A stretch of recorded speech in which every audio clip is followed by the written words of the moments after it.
Now, moving on, let's take a look at the 3D models we've created of this interior space, compare them together, and then combine them so we can bring them into Vista and continue with the rest of the story.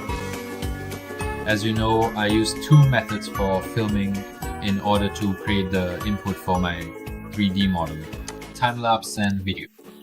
First, I'll open the time-lapse model.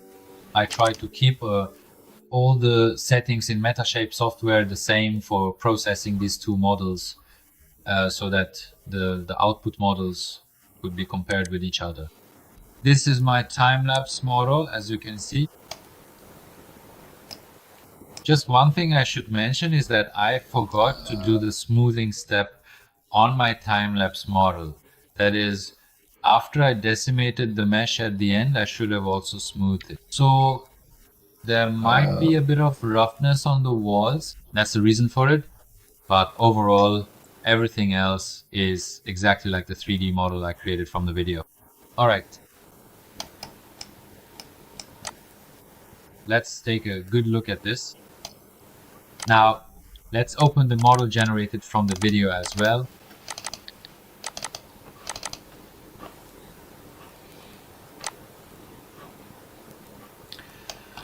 Both models have pretty much successfully managed to simulate and represent this space. However, there's a major flaw in the video model. There's a big hole in this wall, which shows that I didn't do a good job during the filming stage, and the overlap here wasn't sufficient, so it couldn't properly generate the mesh for this part.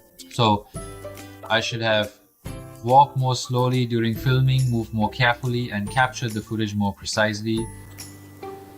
And another point, this part here is actually a dent, which is also due to the reflection, basically, the light reflected here and caused this issue. This dent, of course, could have been avoided if I had filmed more carefully and walked more slowly.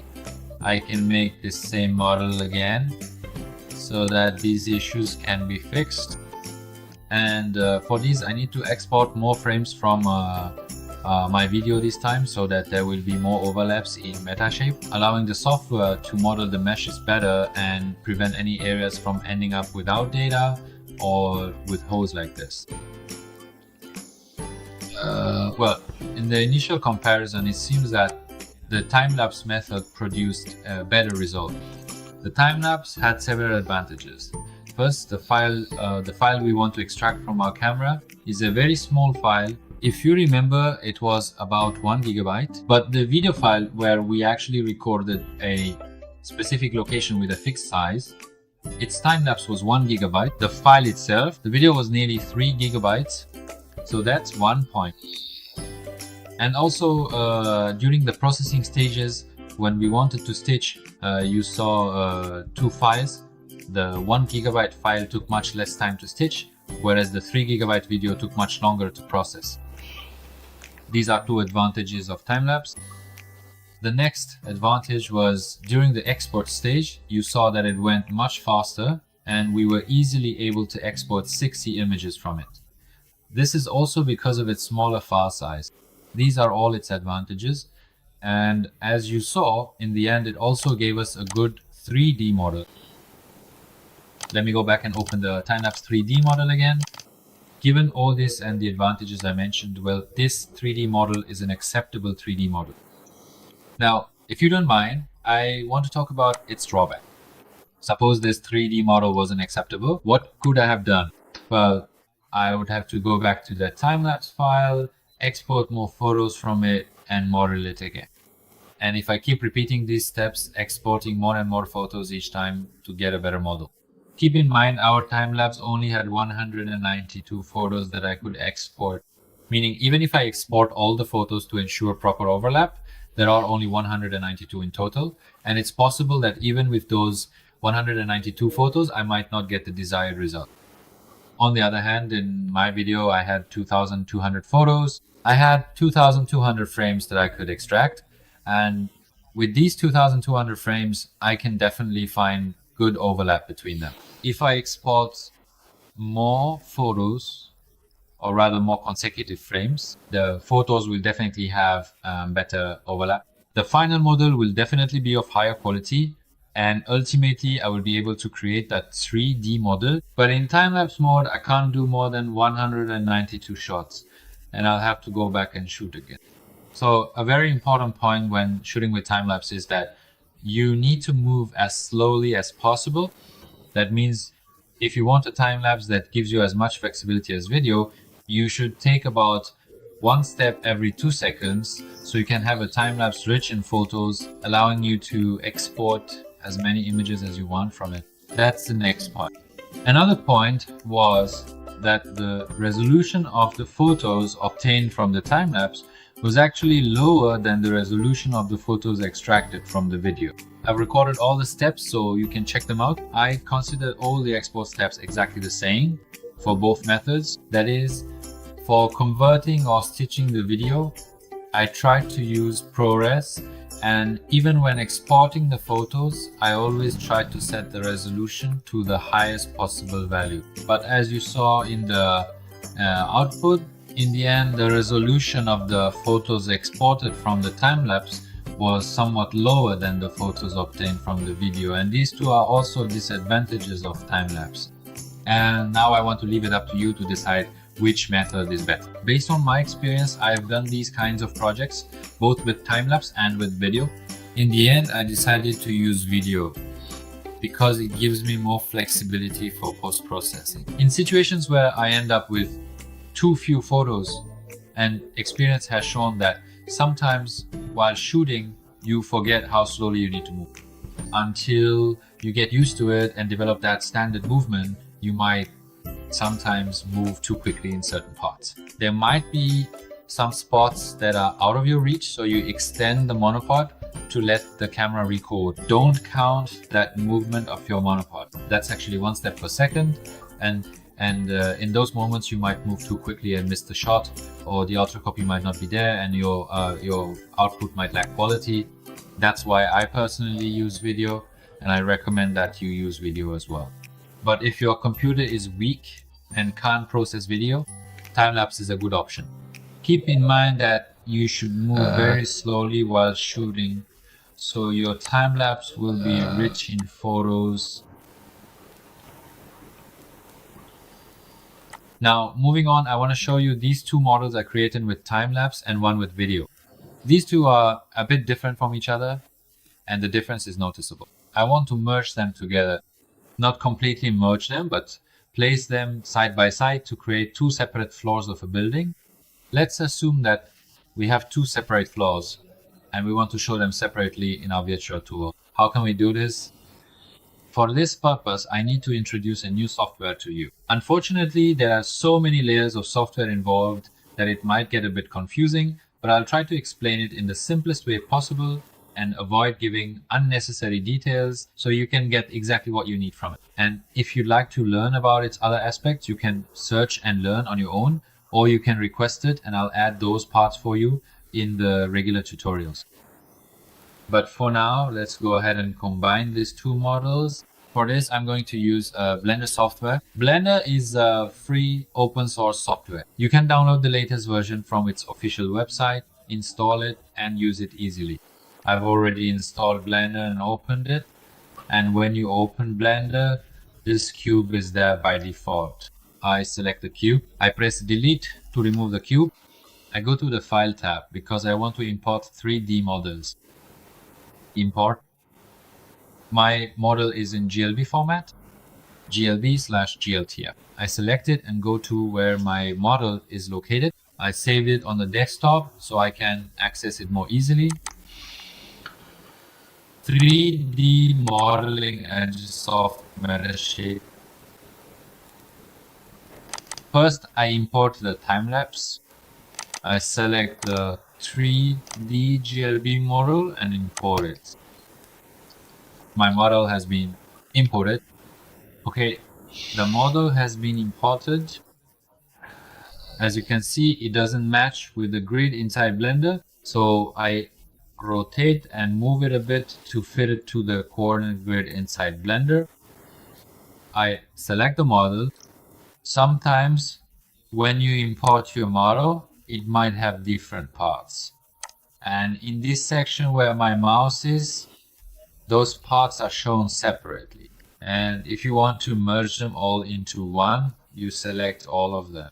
By pressing the A key, all of these get selected, but all the parts of your model will be selected, and you just need to press Ctrl+J on your keyboard so that all the separate parts of your model are merged and become a single model. Now, fortunately, my model here is just one piece. After selecting the model, I choose the rotation tool here and rotate it in the same direction. I also select the transform or move tool and shift it this way and that way. Let's leave it at this spot. Alright, that's done. I'll move it up a bit so it sits on this grid. Yes. That's it for this part. This was my first model, which came from the time-lapse. I can even change its name here and call it time-lapse. Like this. And by clicking this option, look, this option with view shading, I can see my model just as it was. However, if your computer is slow, view it in solid mode so it's easier to work with. Use whichever view you need, wherever necessary. Open up the details, take a look, then close them again, apply shading, and continue your work. Now, I'm going to import the second model.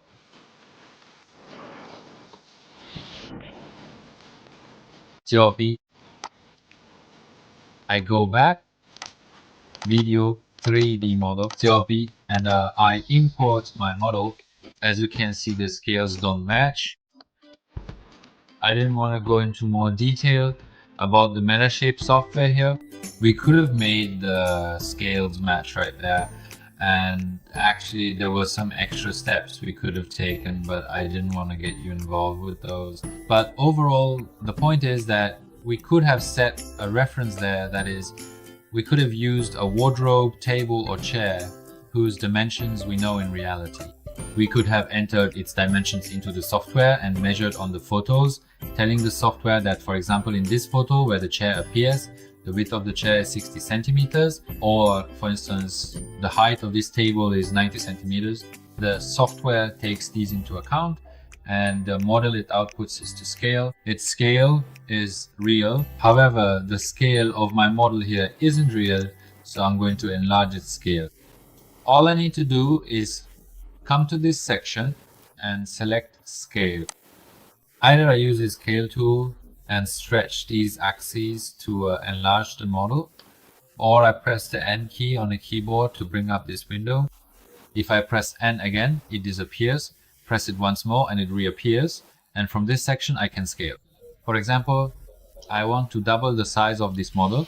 I set all of these values to 2. X, Y, and Z become 2, 2, 2, but 2 isn't enough. So I set them to 3, 3, 3.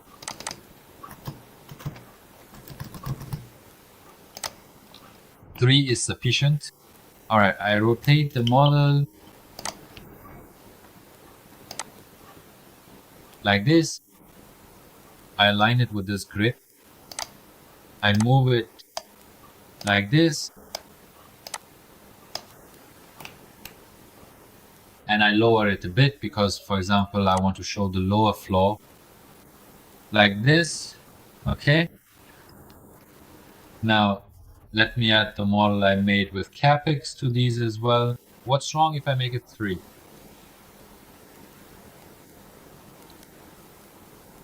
I'll bring in the capex model too. I'll attach it here on the lower floor and extend this one. I go to import.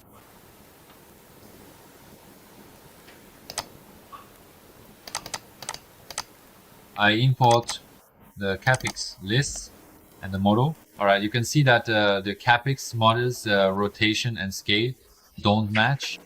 I'll move it down so I can fix its scale first. I'll rotate it with this tool.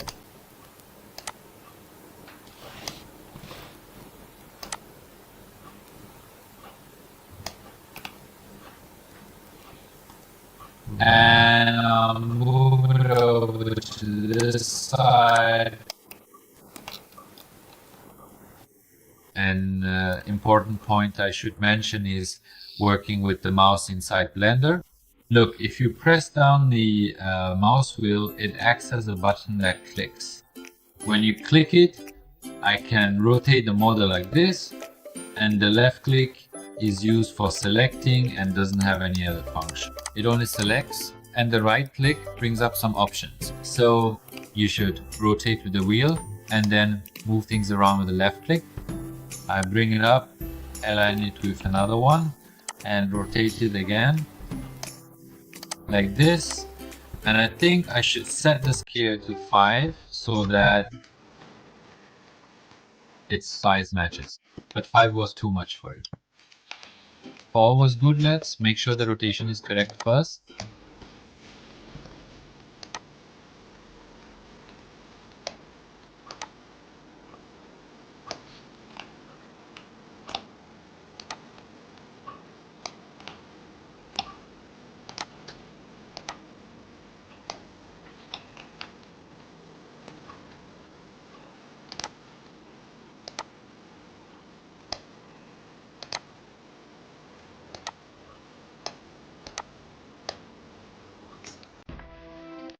And now I'll decrease its scale by 1 unit. That made it too small. I think 4.3 should work.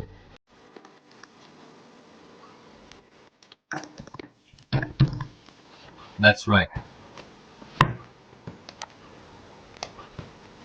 I'll rotate it a bit more until perfect. I grouped this one as well so you can see them side by side and compare them together.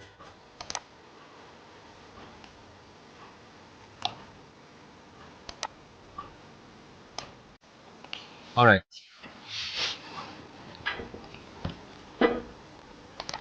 Let me fix their names one by one, okay?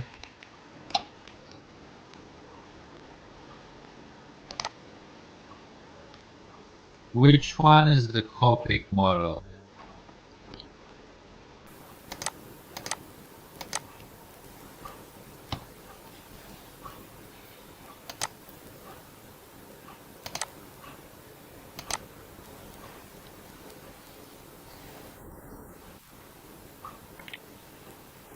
Well, it seems that this Copic model might cause us some trouble here. Alright. Let's move forward and continue. If we see that this 3D model, the Copic 3D model, apparently, even though its output format is GLB, its details seem to be a bit different from the files we exported in that format. If we run into any issues with it in 3D Vista, we'll come back and fix it. But for now, I'll name this file video, and this one, which is actually called nut, I'll name this one Copic. Alright, very well. Now let's export and import the result into 3D Vista. I'll select all of them like this. Note that I don't need this camera and light, so I'll delete them from this model and select the rest of the parts. I'll go to File, Export, and export it as a GLB file. The destination is my desktop.